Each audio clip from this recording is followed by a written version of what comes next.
channel. So today we're going to kind of go into discussion about attachment styles. So the four main attachment styles are secure, anxious, resistant, avoidant, and disorganized, disoriented. So do you want to kind of look into it? Yeah, and we kind of just want to talk about how what our attachment styles growing up in our household. So we grew up with a parent with mental illness that went untreated, and so the way we were raised was, I would say, more on the disorganized attachment style, area. So our mom had a mental illness that because of her mental illness, she wasn't able to be consistent with us growing up. So then she would one day, it was, like I said, inconsistent. One day we didn't know what we were going to get from the next day. So there'll be times where she would be very caring towards us and very nurturing towards us, and then she would take it away and push us away. And so it was like a push and pull dynamic with our mother.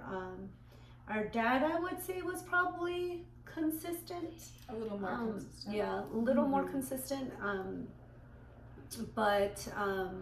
So that's kind of how we grew up. So then that affected us into our adulthood, where we would then be in relationships, and I would say that although our mom was disorganized, we have disorganized attachment due to our upbringing with her. We also had different attachment styles growing up into our relationships. So we've had, I would say, some of us would have had avoidant attachment, anxious, resistance attachment in relationships, and then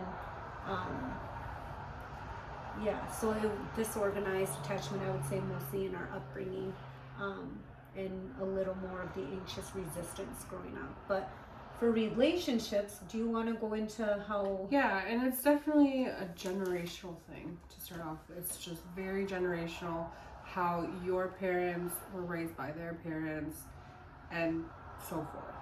So how they learned, how they were raised, how their parents, according to their attachment style, goes off to, your parents and all that. So with my mom, it was a little different. Like, being raised by her first was more, she was gone a lot most of my life. So it was that, like, abandonment issues came up. And so it was more the anxious resistant, where it would be anytime she would come back, I was very resistant to being comforted by her, and I would just not really like get a better relationship with her once she was there.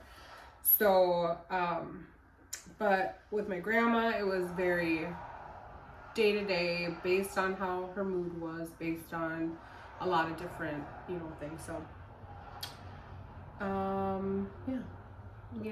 So and so then in return, how that affected us growing up and getting into our own relationships, whether romantic or even with friendships and stuff.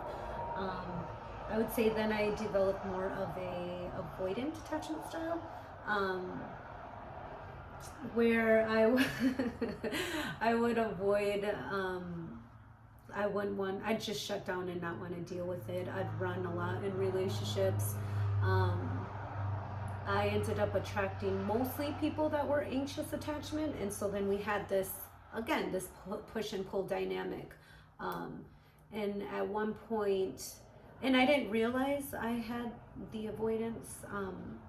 I just know that, like, as I got, as I did my research and stuff, I realized, oh shit, I was really not wanting to connect in relationships like I should. It wasn't until like I got into like a situationship where I actually met someone that was a mirror of me, and I was like, oh crap, I'm, you know, avoiding.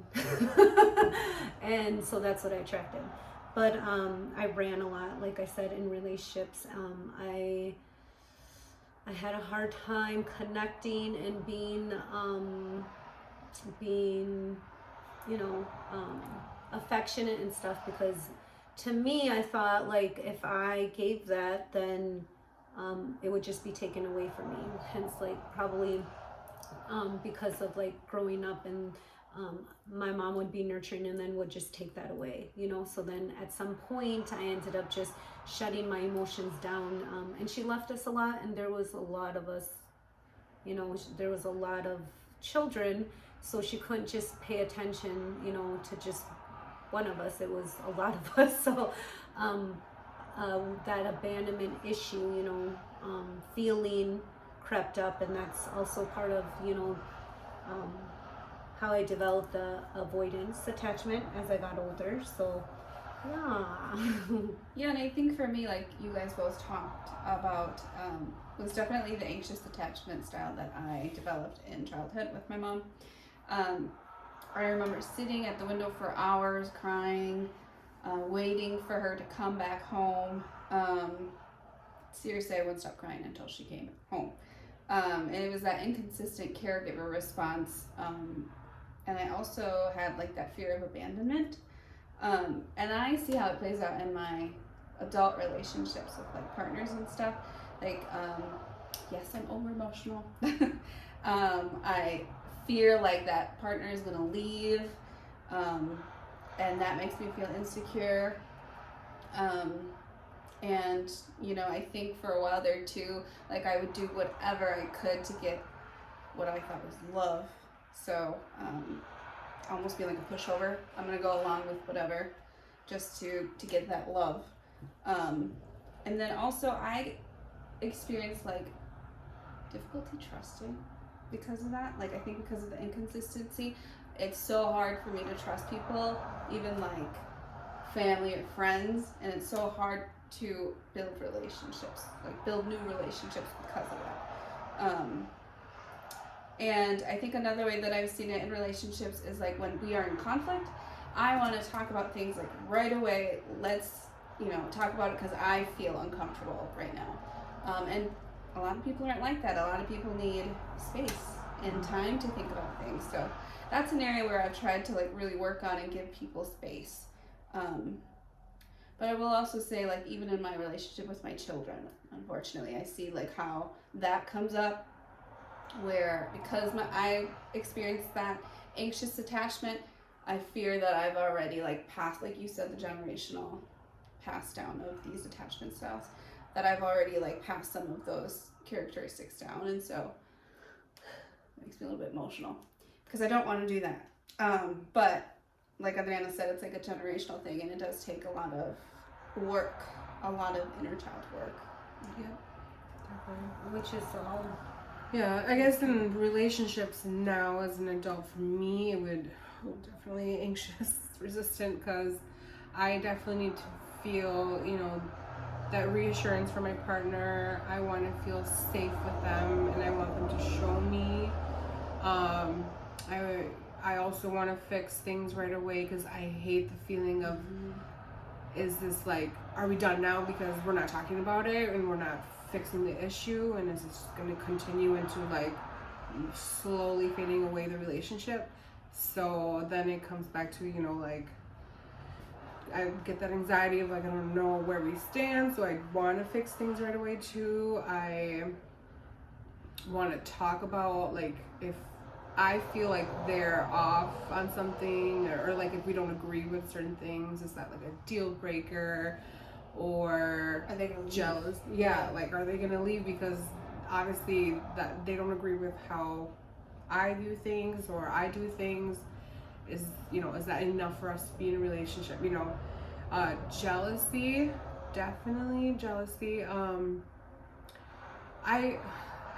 It really, jealousy for sure, but it just depends too on how, you know, secure you are too in that relationship. So sometimes it comes up in relationships and other times it doesn't, but mostly it doesn't. But and I guess with the disorganized, disoriented too, it's just very like, that's kind of maybe why I go back and forth, because I'm like, I don't care. If they don't care, then I don't care, you know, or if they just, you know, it's just kind of that dynamic, I guess. Like, you go back and forth. Is that the avoidant then that comes in, or is that still the anxious? The avoidant would come in after I feel like I told this whole story in my head that we're not connecting or we're not something. Then the avoidant comes in and is like, okay, just block it out then. Delete them, block them, 100%. Ignore them. Yeah, like, I don't care then. So yeah, that's where that disorganized, disoriented will creep in. Mm-hmm. So I did a lot like the opposite of these two. Like, they like to talk about things right away, and I like to run from it because it takes time for me to process what just happened. I have to think about it. Because I don't want to end up like just saying things and then it makes the situation even worse. And not only that, but I would avoid conflict. I'd rather just not deal with it. So I would just literally run from it. And but yeah, I think that throughout our lives we develop these different attachments, because I can concur with them in regards to like also the anxious as well. And it's just like, you know, as we went through, we did a lot of inner child healing to heal a lot of these attachments. I would say the attachments that I had healed through these last 4 years that I've been on my healing journey would be like the anxious attachment and the disorganized attachment.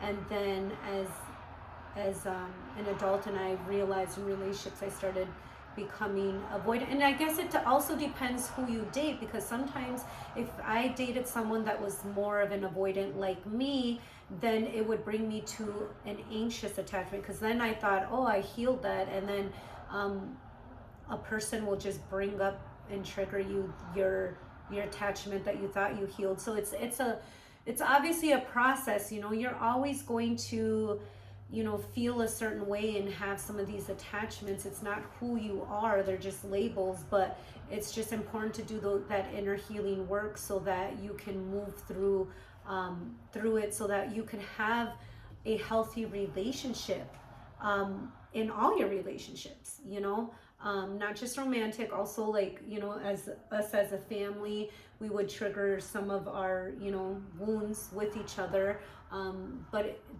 without those triggers we wouldn't know what we had to heal, you know.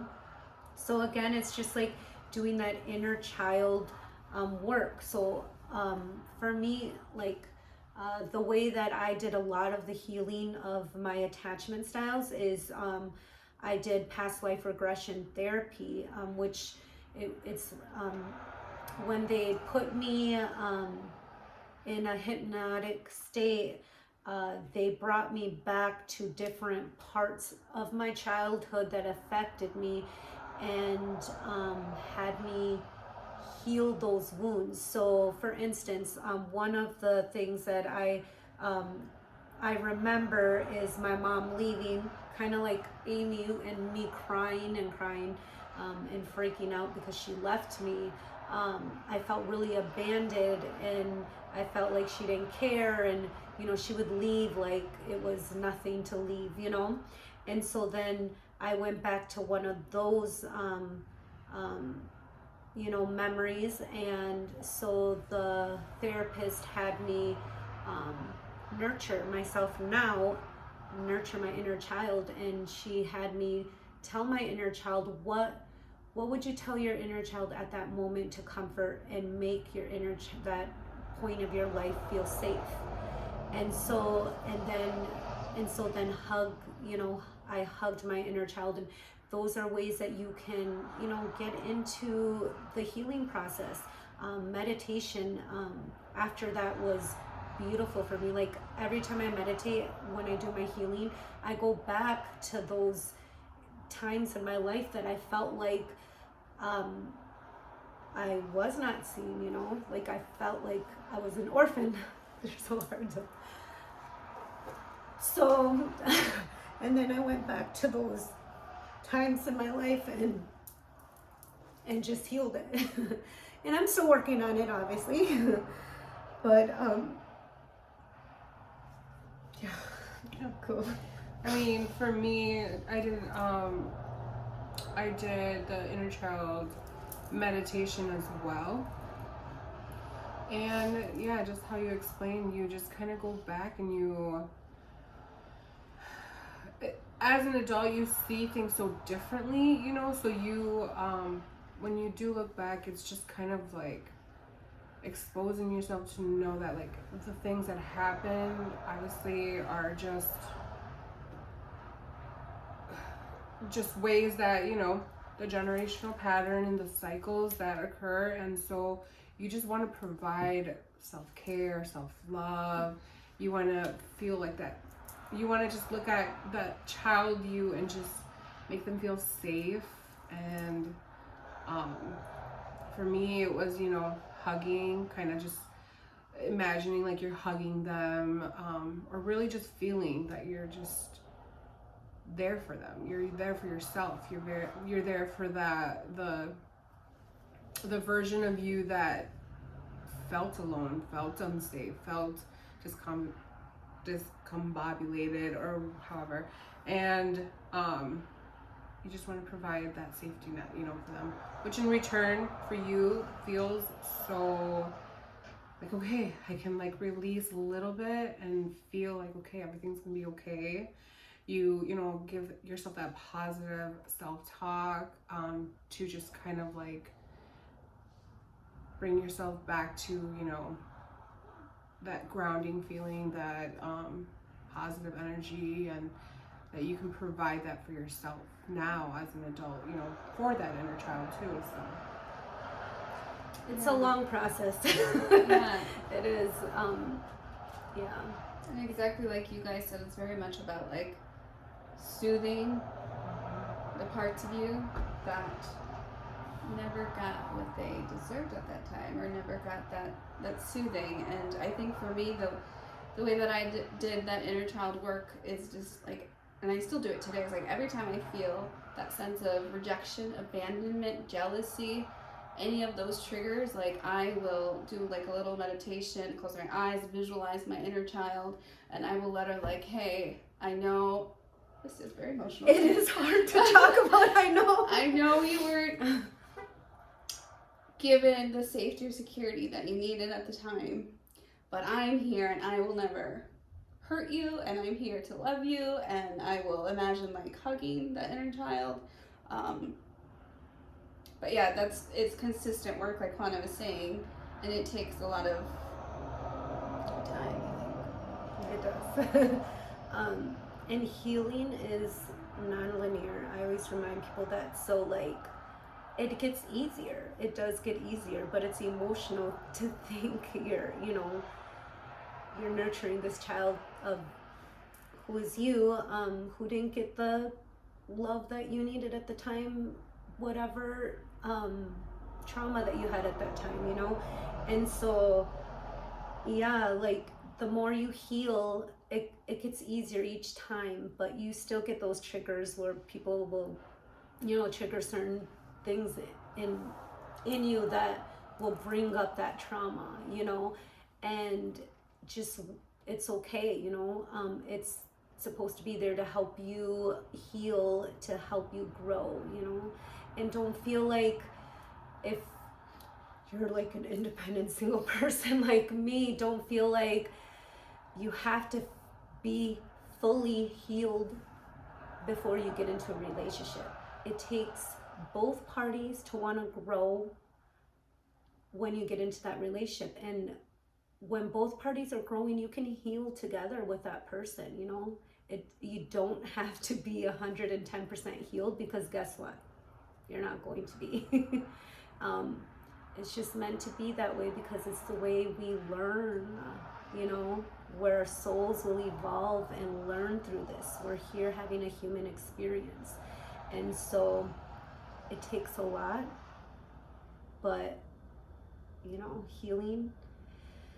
It's a beautiful thing at the same time because you learn so much through it. So, and I think too, a big for me personally, I don't take it very lightly. Like, to go into that inner child healing brings up so much, especially for myself.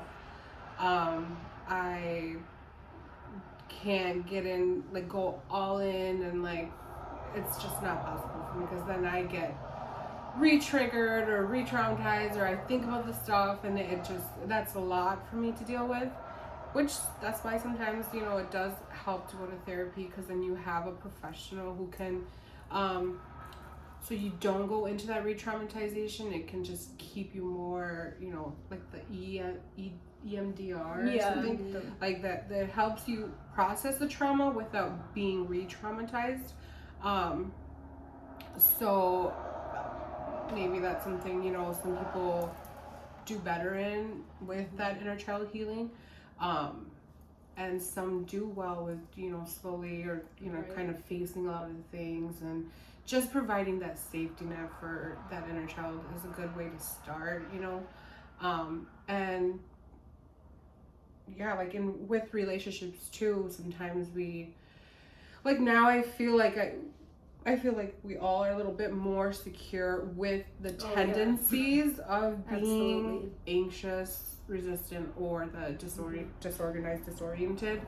So, we do feel secure enough to know and that what we have, or what, attachment style we are, but you still have the tendencies to be anxious, resistant, and all that. So the difference is that now we are aware of what we feel, and we know how to communicate that.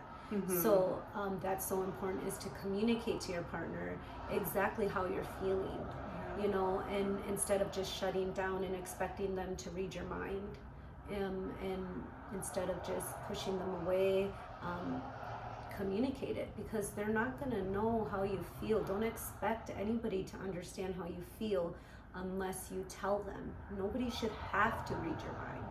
You should just, I know it's not easy to open up as well, but you got to know that if you don't open up, no one's going to know what it is that you need. They can't meet your needs if you're not giving them that chance and opportunity to meet your needs. And another thing also with this whole process, know that we have the power to heal ourselves. That's one thing that I do want to let you know. For those of you that you were in my position at one point where I didn't have money to go and do these type of, like, I didn't have money or insurance to go and get therapy, or I didn't have, those that are out there that aren't able to afford that, know that you have the capability to heal yourself. For me, I think I went to therapy probably like 4 times, and it did not work for me, but that was because it wasn't even an actual therapist, it was like a counselor. And so my experience with it didn't work, because I didn't have anyone that would that gave me those tools that I needed. Like, therapy worked for them because they had a good therapist to show them those tools, but I didn't. And so I was left to kind of fend for myself and go through the process. And I had a team on the other side. I had God, I had, people guiding me through this process. So that's why I said that if I could do it and I had the power to heal myself, like, know that you do too. Like, I did everything. I did all my healing, everything through meditation. And yeah, like, just know that there is hope. You can still heal. You can still, Well, and this is a great book that will walk you through a lot of different parts of healing. Like, this is great. But I was just gonna say too, when you can begin to view yourself through your inner child, or view yourself for your inner child, it really allows you to be more self-compassionate and forgiving with yourself. And with others, with other people, because like when you do get into a relationship, you recognize your attachment, and you're like, ooh, like this is good or this is bad, but at the same time, always just focus on your own attachment styles and what you need to do, because that's always gonna shed light for them to just heal their own. There's nothing you can do to help other people other than work on yourself, like heal your own inner child, and then in return that just sheds light on everybody else, on what makes them more aware of their, will relate to you maybe, or will like deflect from you. But either way, it's gonna shed light on a lot of themselves, so. Absolutely. Heavy topic. And not to shun therapy or like medication either, because there's a lot of people out there who do have like chemical imbalances that do need, and I benefited from it at one point too. I don't take any now, but I did at one point, so it did help me. So it's like Adriana said, not to shun that out, because the time that I did need the medication, I wasn't doing the work on myself. I wasn't doing self-care. I was in a dark place, so I needed that to kind of bump me up a little bit, to stabilize me. So so that's not to be thrust away either. So I know you mentioned, Juana, like just about the Latino community and how a lot of people don't know how to ask for help in our community. Like there was I'll just let them know, but there was an incident when I was a little girl. I was probably like 14. Amy was probably like 8 or something. My mom, she had a mental illness, and in the Hispanic community, they're just known, the women are known to do everything, be everything, like the caregiver, the, cleaning the house, everything, and they're meant to be strong and independent women, and, well, not really independent, but within themselves. So mental illness in the Hispanic community was frowned upon in a sense, or just not talked about, I would say. And I remember as a little girl, and I noticed my mom, she had something, going on, because I had something going on. And so I recognized that as a little girl, and I asked her if she could, I asked her maybe she needed to, talk to somebody because she's not doing well, and so she freaked out on me. She's like, I am not crazy, and how dare you even say that, and so like she's very not understood at all. There has to be a lot of educating and resources put out there for and there's a lot of like Hispanic people that I know that will not get on medication, will not do this or not get help because they can do it themselves, and that's it. And so just know that having attachment styles, having mental illness is so real, but that doesn't make you crazy. That doesn't make you whatever stigma that's out there broken. Like, you can overcome, you can heal, you can be better for yourself, and get that out of your head. Don't think that it makes you like frowned upon, because we all, mostly everybody, I want to say the majority of the population has some type of mental illness. Either they don't know it, or they're ignoring it, or they're avoiding it, or whatever it may be. But just know that you're not alone, and just recognize, start working on yourself and getting to know who you are, so that you can recognize things not only within yourself but within other people as well, so you can be more compassionate towards what they're going through as well. And it's a hard topic to talk about, that's for sure. And I think too, one thing that I learned is like, it's so good to talk about it and to have really good conversations about it, because then you're becoming more aware and all that. But then it's a whole other thing integrating it into your life, because that's where the real work, is like done. Because it's good to be aware, it's good to have those hard conversations, but it's even better to action it. Action. Yeah. Which that's what I'm like dealing with, but it was so easy for me just to talk about the things that I went through as a child and all the trauma and all that stuff, but now it's like, okay, it was hard to integrate it. Now integrated it, into my life, and in the relationships that I'm having, that's where the real healing like comes in. It definitely does. So. But yeah, again, those 4 attachment styles are secure, anxious, resistant, avoidant, and then disorganized, disoriented. So. And you can there's tests online where you can take and find out what attachment style. People usually have styles, and people usually have like a primary one and then like a secondary one, and there's like a spectrum of all of them. Yeah, we have a lot. We had a lot of different attachment styles. We had from anxious to disorganized to avoidance, we had a lot of healing to do, but we learn a lot from each other as well. So it's not just getting into a romantic relationship to learn these things. It's you can learn them from all your relationships. Yeah. So we're gonna end in oracle card or message again. So this one in particular is from Rebecca Campbell. It's called Work Your Light Oracle.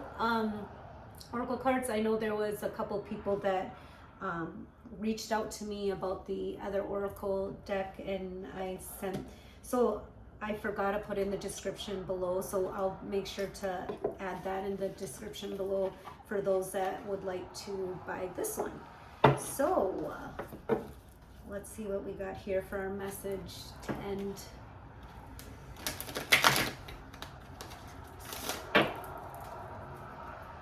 So yeah, if you guys ever have any questions about anything, feel free to comment and ask us below. This book was like one of the first ones that I read doing a lot of like self-work, which is How to Do the Work by Dr. Nicole La Pera. Recognizing your patterns, heal from your past, and create yourself, which is so good. Such a good book to start off with. Another book I read was Happy Days by Gabby Bernstein. She goes more into the trauma stuff, but super good too. Oh, this it always resonates to what we're talking about, but this one is called Deep Replenishment. It's Retreat, Rest, Be Held. And so this is that card. It's really pretty. And so I'm going to read what it is on here. Deep replenishment. Where's that? Replenishment. So where'd it go? Oh, here it is.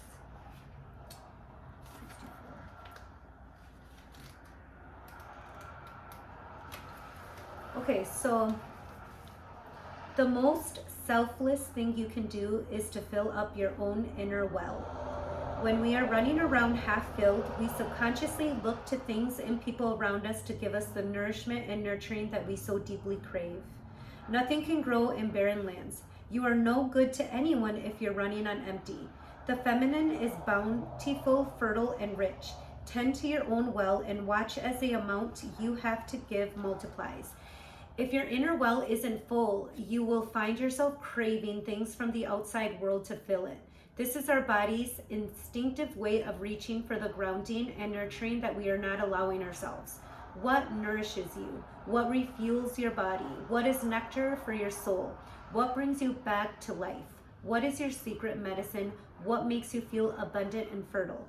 Overspilling with life? It may be gardening, arranging flowers, getting a massage, using luxurious essential oils, snuggling up on the couch, hiking, sipping a good coffee at your favorite cafe, attending a women's circle, reading about sacred sites, spontaneous bike rides, walking along the beach, or yin yoga. What nourishes you is your medicine. When you give yourself the medicine that you need to be nourished, you nourish all around you, for there is more than enough to go around. Do something that deeply replenishes you today. That's really beautiful. So, yeah. We thank you for being supportive and listening to our stories. Keeping an open mind. Mhm. So, Until the next time. yeah, thank you.